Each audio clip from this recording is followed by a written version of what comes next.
Progressive governor and failed vice presidential candidate Tim Walz is leading a Democratic effort to turn one of the country's most influential bipartisan groups against President Donald Trump, according to a report by a mainstream media outlet.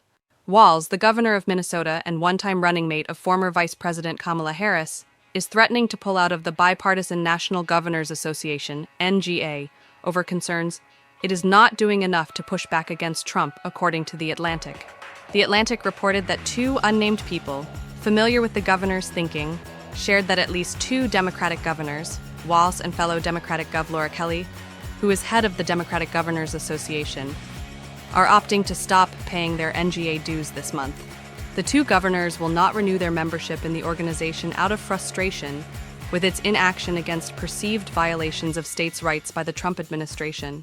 The concerns raised included the Office of Management and Budget, briefly pausing disbursements of federal funds in January, the clash with Democratic Governor Janet Mills over transgender athletes, and Trump's deployment of the California National Guard to respond to the anti-ICE riots in Los Angeles.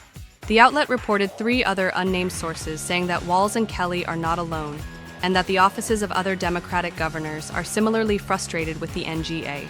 One of the unnamed sources said, "When you are also paying dues with taxpayer dollars, it has got to be worth it, and they are going to have to demonstrate that." Right now, they are not doing that, the outlet reported. The source also claimed there have been ongoing concerns about the NGA among the Democratic governors and staff off and on for years. The NGA has existed as a forum for bipartisan collaboration among governors since 1908. The organization lists all 50 governors, as well as leaders of 5 U.S. territories as members.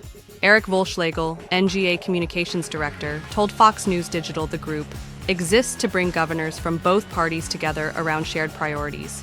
Amid the Walz-led controversy, Volschlegel said NGA's mission hasn't changed. Every public statement NGA issues reflects bipartisan consensus, he said.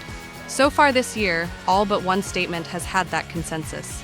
And when governors don't agree, we simply don't issue one. That's how we preserve our role as a bipartisan convener, a principle we won't compromise. This is Rachel Pierce, and you've been watching Alert Desk USA, where the facts come first. Stay safe, stay informed.